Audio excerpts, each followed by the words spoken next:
price skyrocketing since the trade war with the United States began. We're selling it for like 40% more just because it's cost so much to get. The North American automobile system is facing its most dangerous fracture in over 20 years, and the warning signs now point directly at a rapidly escalating trade confrontation between the United States and Canada. At the center of this dispute is a single truth that has the power to destabilize an entire industry. The United States may survive without Canadian-built vehicles, but the United States cannot survive without the Canadian market. Prime Minister Mark Carney has confirmed that Canada is preparing counter tariffs that could strike directly at the most profitable segment of the United States automobile sector. Behind closed doors in Ottawa, the Detroit Three pressed for assurances, lower tariff levels, and a pathway that protects their access to Canadian consumers. Yet the political reality is shifting far faster than the industry expected, and Canada is openly reconsidering its dependence on United States supply chains while negotiating from a position of increasing pressure. For millions of American households and hundreds of thousands of American workers whose livelihoods depend on cross-border automobile trade, the stakes are no longer theoretical.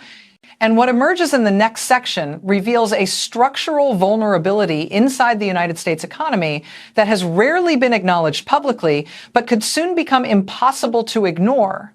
What is unfolding now is far more alarming than a dispute over tariff levels.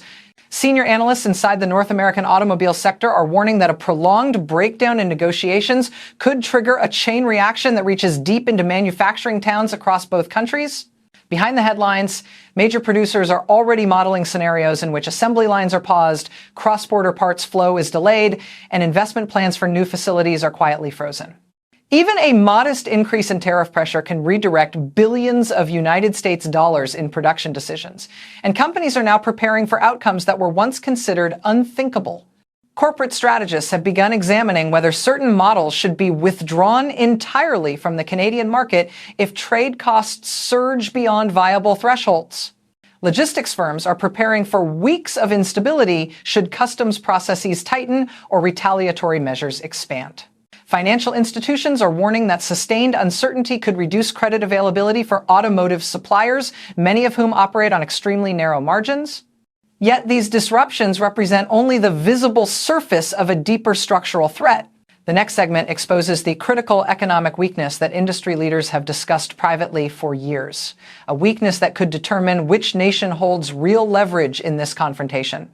The unfolding fracture in North American automobile trade is quietly placing hundreds of thousands of United States workers in a position of extraordinary vulnerability. For decades, employment in the automobile corridor, stretching from Michigan to Kentucky, has depended not only on domestic demand, but also on consistent access to external buyers who absorb vehicles that United States consumers do not purchase in sufficient volume. That external stabilizer has long been the Canadian market. Now, however, analysts warn that a disruption of this magnitude could erode employment foundations that many communities assumed were secure. In manufacturing towns where employment is tied to large sport utility vehicles and full-size pickup trucks, the risks are now sharply increasing. Every shift that runs at reduced volume puts pressure on temporary workers, followed by pressure on permanent workers, and ultimately on the payroll structures that support entire local economies. Automakers rely on predictable cross-border flows. Engines ship north, transmissions ship south, and parts moving through multiple intermediate facilities before final assembly. When one segment slows, the entire chain becomes less efficient, raising costs and reducing the competitiveness of United States-built vehicles. Even modest slowdowns can have disproportionate effects. A single plant operating at reduced capacity affects suppliers, trucking companies, warehouses, tool manufacturers, robotics service firms, and hundreds of smaller businesses embedded in local communities. These ecosystems cannot easily absorb sudden interruptions. Bank risk departments have begun monitoring credit exposure to automobile-dependent regions, and early internal reporting indicates that several counties are already flagged for possible stress scenarios. If confidence deteriorates further, residents may face weaker credit approvals, delayed infrastructure investment, and reduced municipal revenue. What concerns economists most is the timing. The global automobile sector is undergoing a once-in-a-generation transition toward electrification, advanced manufacturing, and new energy materials. During such a transition, stability is not a luxury, it is a requirement. Any prolonged uncertainty in cross-border trade raises the cost of capital for United States firms and can redirect new model development away from the Midwest toward regions with fewer geopolitical complications. The risk is not simply a loss of current employment, but a loss of future industrial relevance. In quiet briefings, several industry executives have voiced fears that have not been communicated publicly. If tariff pressures escalate and Canada responds with targeted countermeasures, the shift of new model allocation toward other continents could become irreversible. Once those production decisions are moved offshore, they rarely return. The result would be a long-term erosion of the industrial infrastructure that has supported United States mobility for generations. While the situation is often discussed from the perspective of immediate trade pressure, a more consequential development is taking shape beneath the surface: the strategic repositioning of Canada toward a more diversified supply chain. Canadian policymakers have been signaling their intention to reduce reliance on any single trade partner, especially in sectors where national competitiveness and employment stability intersect. This pivot is not theoretical. It is underway, and it carries ramifications that extend well beyond the automobile sector. Canada has been negotiating energy partnerships, battery mineral cooperation, and clean technology alliances with European and Asian partners at a pace that has surprised many observers. These partnerships are designed to anchor future manufacturing capacity within Canada's borders, thereby reducing the leverage of foreign governments during trade disputes. Should Canada succeed in building a more self-sufficient industrial ecosystem, the advantage that the United States has historically enjoyed through automatic access to Canadian demand could diminish significantly. For United States automakers, this creates a strategic dilemma. Competing against vehicles from regions with stable trade frameworks is already challenging. Competing without guaranteed access to the closest and most compatible market is significantly more difficult. Models designed specifically for Canadian preferences could become less viable. Production lines that rely on Canadian volume to achieve profitability could face restructuring. Costs could rise, and competitiveness could fall, particularly in the segments where United States companies still dominate. Canadian consumers, meanwhile, are increasingly aware of their market power. Surveys indicate that a growing share of Canadian households believe their government should leverage that power to secure fair treatment in any negotiation involving tariffs or automotive access. Should consumer sentiment shift toward preference for alternative brands or nations, United States automakers could face accelerated market share erosion. The psychological dimension of trade disputes is often underestimated, yet it can reshape demand patterns for years. Financial analysts caution that investors are already reassessing exposure to sectors vulnerable to prolonged instability. If market expectations shift further, capital may begin flowing toward companies with stronger insulation from cross-border risk. This would leave United States manufacturers in a weakened position precisely when global competition in electrification, software integration, and advanced materials is intensifying. The deeper threat is structural. North American manufacturing has functioned for decades on the assumption of integrated trade. If that assumption collapses, the economic architecture that supports millions of workers and billions of United States dollars in investment becomes unstable. And as several industry leaders have privately suggested, the next phase of this crisis may reveal a vulnerability that policymakers in Washington have not yet confronted openly, a vulnerability that could redefine the balance of power in North American industry. As pressure mounts across the North American automobile ecosystem, Washington now faces a strategic dilemma with implications that extend well beyond bilateral negotiations. The structure of global trade is undergoing a pronounced realignment, and the United States is entering this moment with vulnerabilities that are far more severe than policymakers have publicly stated. The challenge for Washington is not merely securing a favorable outcome in the current dispute, but preserving the broader economic influence that has long underpinned United States leadership in international commerce. One of the most overlooked risks involves the credibility of the United States as a stable trade partner. In previous decades, the United States could enforce tariffs, renegotiate agreements, or adjust regulatory expectations while maintaining investor confidence. That confidence is now eroding. Governments and corporations across multiple continents have grown wary of abrupt shifts in United States policy, particularly within sectors tied to national security, energy transition, and industrial manufacturing. This wariness complicates the ability of Washington to demand concessions from partners such as Canada. Internally, United States legislators face competing political incentives. Some factions support aggressive tariff measures as a demonstration of national strength. Others warn that such measures undermine the very supply chains that allow United States products to compete on the global stage. These competing pressures have produced inconsistent messaging, leaving international partners uncertain whether United States policy is driven by long-term strategy or short-term political cycles. That ambiguity weakens Washington's leverage. If Canada concludes that the United States cannot offer a predictable framework for cross-border production, then diversification becomes not only rational, but necessary.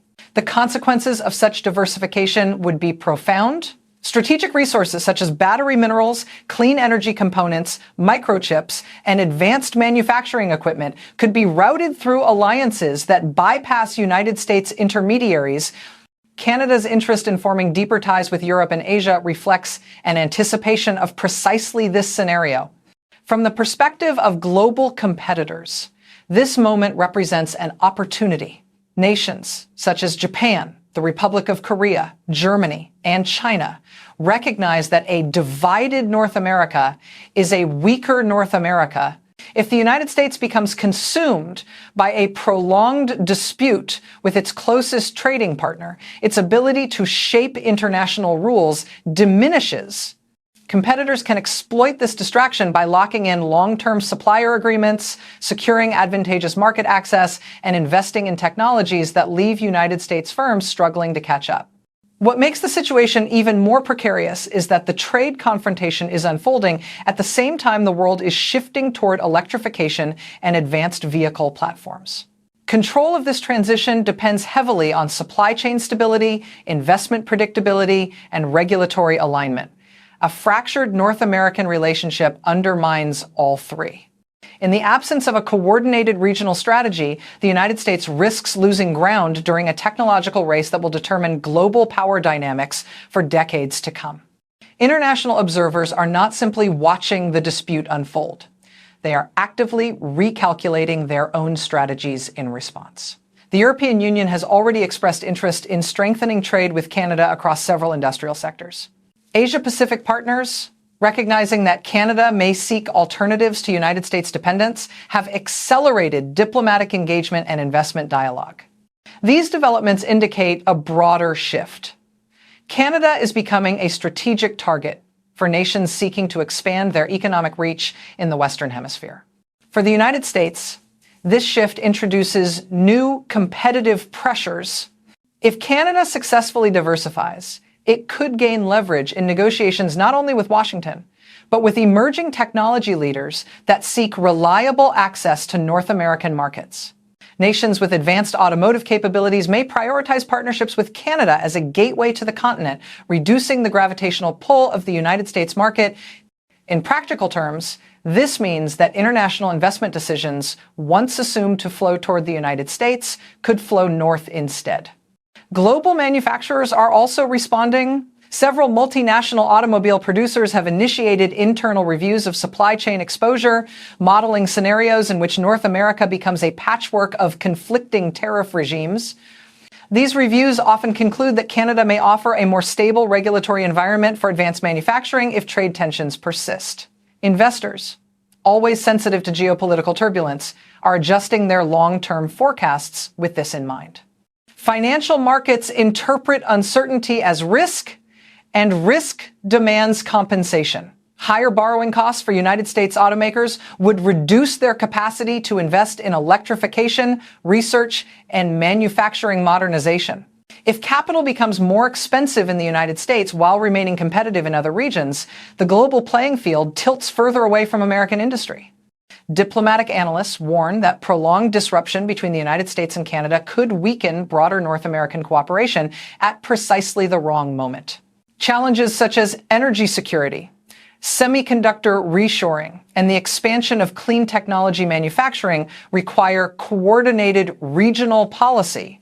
Without such coordination, the United States faces the prospect of confronting global rivals without the advantage of a unified continental strategy.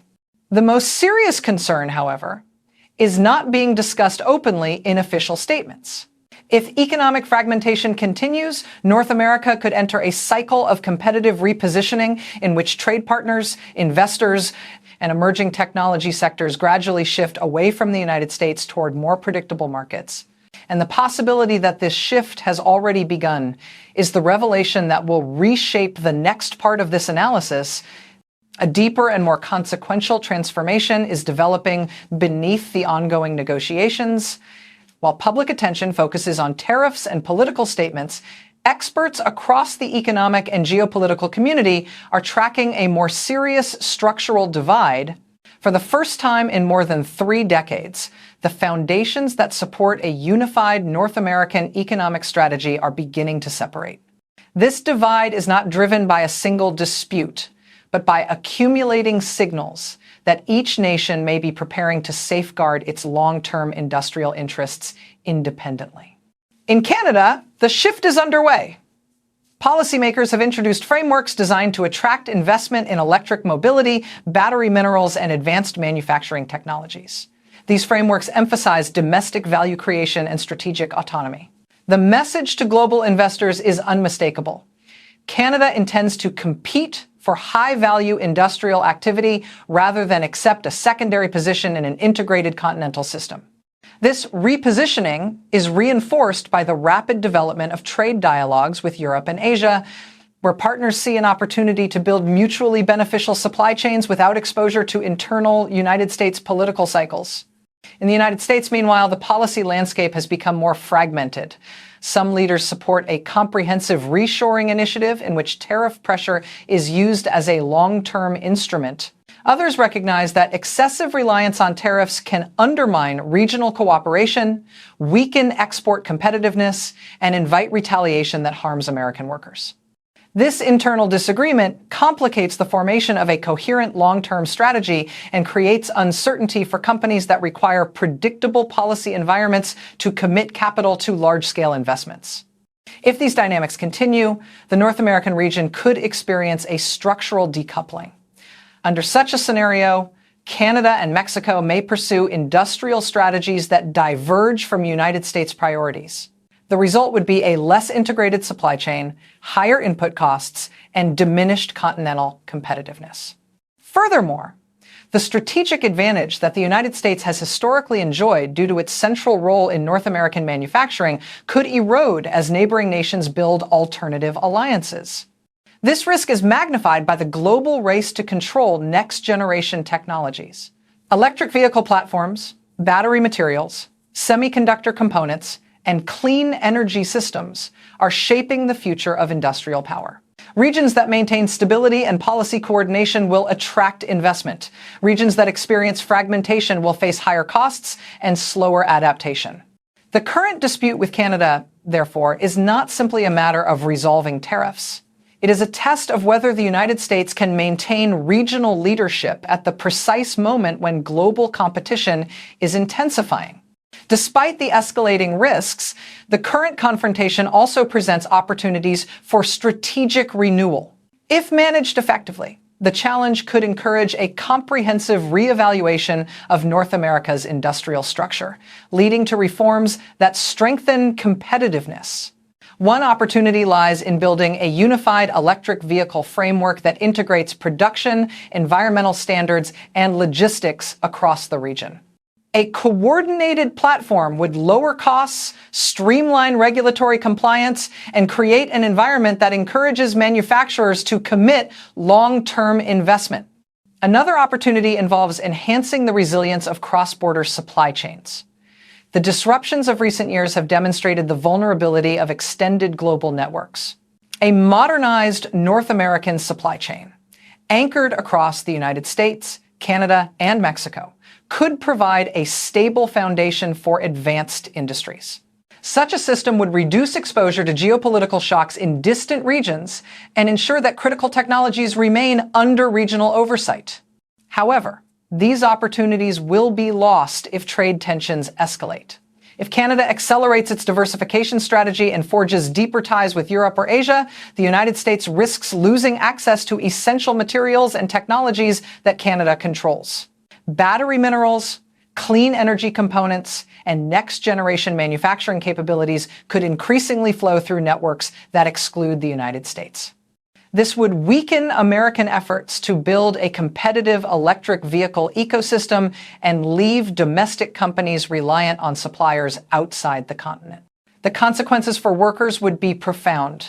Without a unified regional market, American manufacturing communities may face reduced investment and diminishing relevance in global value chains.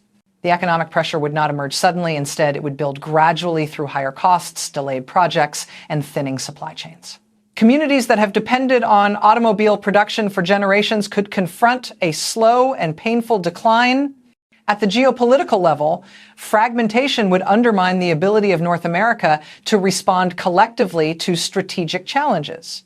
Rivals that seek influence in the Western Hemisphere would exploit regional divisions, secure partnership agreements with Canada or Mexico, and dilute the United States' advantage in shaping global industrial norms. For a country whose economic leadership has long depended on continental cooperation, this scenario would represent a historic setback. Yet the most significant danger lies in a possibility that few officials have discussed openly. The current dispute may reveal that the North American model of shared industrial growth is far more fragile than policymakers believed.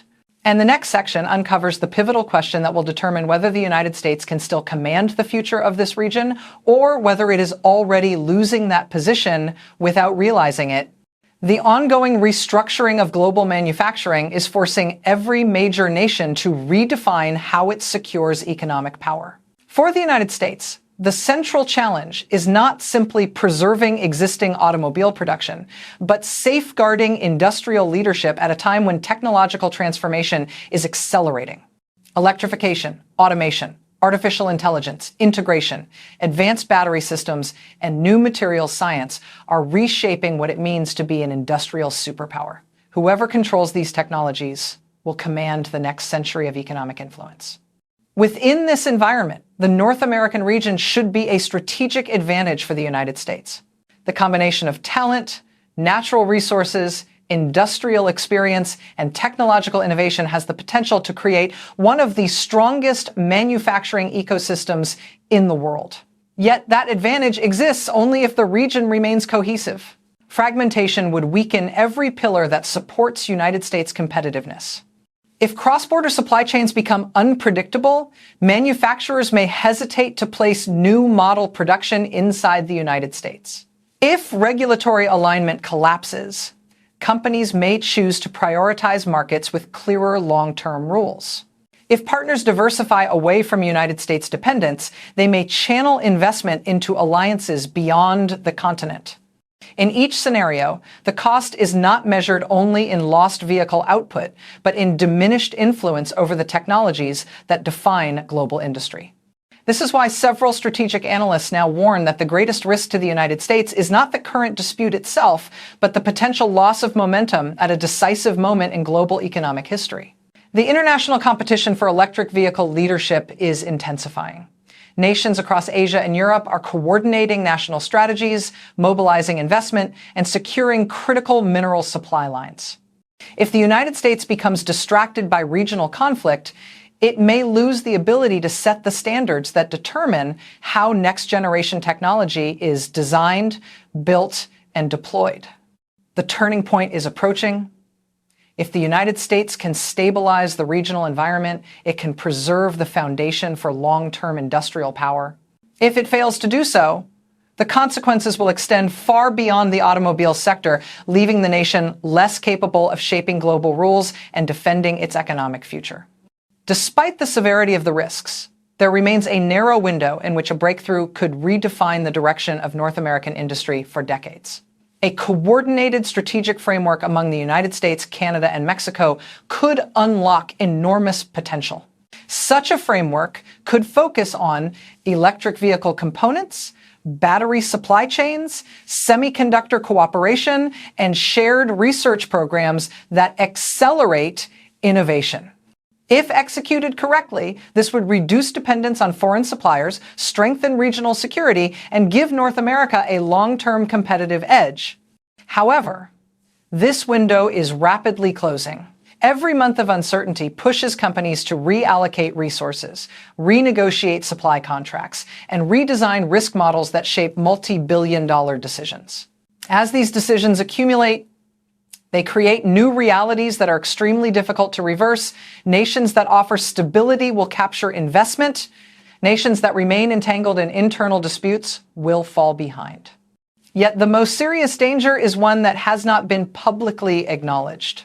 Several high-level industrial assessments suggest that the United States may be approaching a threshold in which regional influence can no longer be taken for granted. If Canada and Mexico increasingly anchor their long-term strategies outside United States coordination, the United States could lose the central position it has held in North American economic architecture for more than half a century. And the next part reveals the pivotal question that will determine whether the United States can still secure industrial leadership or whether the shift away from American dominance has already begun in ways that few citizens have been allowed to see. North America is approaching a decisive turning point, and the direction chosen in the coming months will shape the economic future of every household, every manufacturer, and every worker who depends on a stable continental marketplace. The current confrontation is more than a dispute over production rules or tariff structures. It is a measure of whether the region can remain unified in an era of accelerating technological competition.